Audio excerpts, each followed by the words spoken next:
આપણે ઘરનો નાસ્તો હોય તો એ 1-2 દિવસ પછી વાસી થઈ જાય, આપણે ભાવે ને એવું થઈ જાય. મેક્સિમમ આપણે અઠવાડિયું 10 દિવસ આપણો ઘરનો નાસ્તો ટકે. એ પછી આપણે પાછું તાજું બનાવવું પડે ને. પણ આ પડીકા તો કેટલા વખતથી હોય, 5 મહિનાથી 6 મહિનાથી, કેમ બગડતા જ નથી? એમાં શું એવું નાખતા હે? કંઈક નાખતા હે ને, કેમિકલ, પ્રિઝર્વેટિવ કહેવાય. તો એ પ્રિઝર્વેટિવ આપણા શરીરની અંદર ખૂબ જ ગંભીર નુકસાન કરે.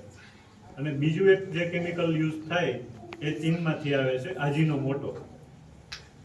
એ ચટપટું કોઈ પણ નાસ્તાને બનાવે, આપણને એકદમ જીભને ગમે એવું બનાવે, અને આપણને એનું લત લાગે અને વ્યસન થાય એવું આ કેમિકલ છે. એટલે આ આજીનોમોટો આપણા જે મગજના ન્યુરોન્સ હોય, બ્રેનના સેલ છે, એને નબળા પાડે. એટલે આપણું યાદશક્તિ નબળી પડે. વિદ્યાર્થી તરીકે આપણી યાદશક્તિ ઓછી થાય, આપણને કોઈને ગમે? આપણે પહેલો નંબર લઈ આવવો હોય ને પડીકાથી જો એમાં નુકસાન થતું હોય તો આપણે ગમે?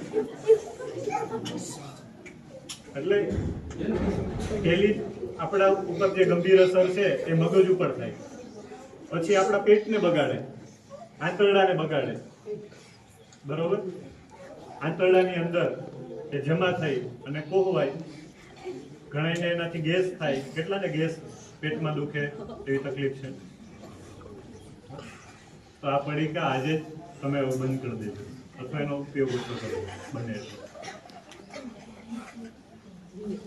બીજું તો એના ઓપ્શનમાં આપણે શું લઈ શકીએ? ધાણી છે, મમરા છે, ઘરે બનાવેલા, ખજૂર, સિંગ, દારિયા, આ બધો નાસ્તો આપણે કરવો જોઈએ. સિઝનના ફ્રૂટ છે, ફ્રૂટ લઈ શકો. પણ પડીકા તમે આજથી જ સંકલ્પ કરો કે કમસે કમ આપણે યુઝ કરશું. બીજું સૌથી મોટું જે ભવિષ્યમાં, અત્યારે તો હું એવું માનું કે તમારામાંથી કોઈને માવા, ગુટકા કે